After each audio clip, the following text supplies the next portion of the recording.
Chères sœurs et chers frères, qu'est-ce que l'Éternel vous bénisse abondamment pendant que vous suivez ce message au nom puissant et glorieux du Seigneur Jésus-Christ. Aujourd'hui, nous rentrons dans le cinquième et dernier chapitre de la série des enseignements dédiés au pardon. Dans le chapitre précédent, nous nous sommes intéressés aux bénédictions et aux grâces auxquelles nous donne accès la miséricorde divine.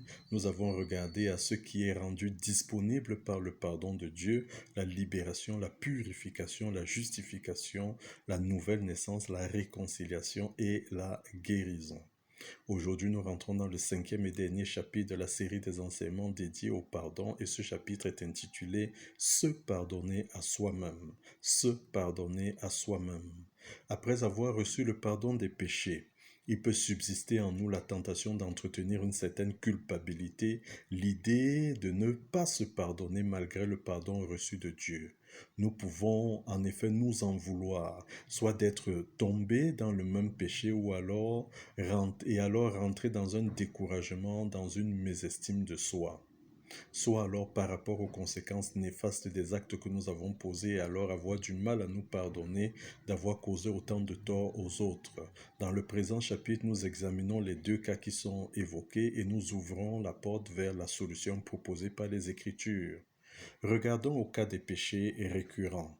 Nous pouvons entretenir une certaine culpabilité en nous, refuser de nous pardonner parce que nous en voulons d'être à nouveau tombés dans le même péché et alors rentrer dans un découragement ou une mésestime de nous-mêmes. Dans ce cas, la tentation tourne en fait autour de l'image que nous avons de nous-mêmes. C'est de l'amour-propre exacerbé, c'est de l'orgueil. Et rappelons-nous ce que disent les Écritures, Dieu résiste aux orgueilleux selon 1 Pierre 5 au verset 5. Cet amour-propre exacerbé, cet orgueil produit deux effets dans nos vies. Premier effet, c'est l'aveuglement. L'amour-propre exacerbé idéalise notre ego et ferme nos yeux sur nos faiblesses. Il fait naître en nous la vanité, la présomption et nous maintient dans l'illusion de nous-mêmes. Nous cherchons à être admirés, remarqués, félicités et nous restons dans la comparaison par rapport aux autres. Nous avons beaucoup de mal à accepter d'être mis en cause et que nos faiblesses soient dévoilées. L'amour-propre rend aveugle sur la nécessité de demander pardon à Dieu parce qu'il rend difficile un véritable examen de conscience. Le psalmiste a dit ce qui suit, n'est-ce pas, de celui qui développe un amour-propre exacerbé. Il se flatte à ses propres yeux pour examiner son iniquité. Dans une autre version, il est écrit « Il se voit d'un œil trop flatteur pour trouver et haïr sa faute » Psaume 36 au verset 3. Deuxième effet, c'est l'accusation. Lorsque nous prenons conscience de notre chute, l'amour-propre exacerbé peut nous précipiter dans la désespérance par l'accusation et par la condamnation. Il nous accuse de ne pas être aussi bien que nous le devrions. Derrière cet amour-propre, évidemment, se trouve Satan, l'accusateur de nos frères, selon Apocalypse 12 au verset 10. Cet amour-propre exacerbé nourrit la mésestime de soi et la jalousie envers les autres. Examinons maintenant le deuxième cas. Le cas, n'est-ce pas, des conséquences néfastes des actes posés. Nous pouvons en effet entretenir une certaine culpabilité en nous, refuser de nous pardonner à cause des conséquences néfastes des actes que nous avons posés, et cela pourrait nous conduire à la mort, comme dans le cas de Judas, Matthieu 27, verset 1 au verset 5. Mais les Écritures nous présentent plusieurs exemples de personnes dont les fautes ont eu des conséquences néfastes et qui ont choisi une autre voie. Regardons l'exemple de l'enfant prodigue, Luc 15, verset 11 à 32. Il revient vers son père après avoir dilapidé tout son bien. Il s'attend à devoir rembourser sa dette en travaillant comme un quelconque serviteur de son père. C'est alors qu'il découvre et expérimente la miséricorde de son père qui le rétablit dans sa filiation sans rien lui demander en échange. Pas le moindre reproche, pas le moindre remboursement, ce qui provoque d'ailleurs le courroux de son frère. Regardons au second exemple que nous avons choisi, celui de Zachée, Luc 19, de verset 1 au verset 10. Un homme qui a vécu malhonnêtement, qui rencontre Jésus et prend conscience du mal qu'il avait fait en volant les autres. Il décide alors de réparer cela en remboursant le quadruple à ceux qu'il avait volés. Jésus ne lui dit pas que c'est exagéré, qu'il est pardonné et que cela suffit. Au contraire, il approuve et déclare: aujourd'hui, le salut est venu dans cette maison. Regardons au dernier exemple que nous avons choisi d'examiner, celui de Paul. Il a persécuté l'Église et il en a bien conscience et en garde de douloureux souvenirs.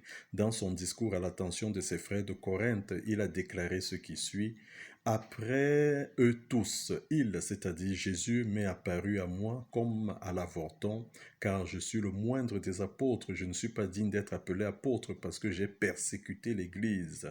Par la grâce de Dieu, je suis ce que je suis, et sa grâce envers moi n'a pas été vaine, loin de là. J'ai travaillé plus que tous, non pas moi toutefois, mais la grâce de Dieu qui est en moi. 1 Corinthiens 15, versets 8 à 10. Paul n'a jamais oublié qu'il avait persécuté les chrétiens et à travers les chrétiens le Christ lui-même. Pourtant il confessera: je ne me sens coupable de rien. 1 Corinthiens 4, verset 3.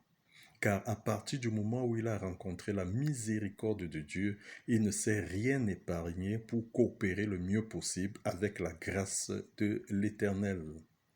Regardons maintenant la solution proposée dans les Écritures. Cette solution se résume en 2 points: le juste amour de soi-même et l'intégration de la vérité.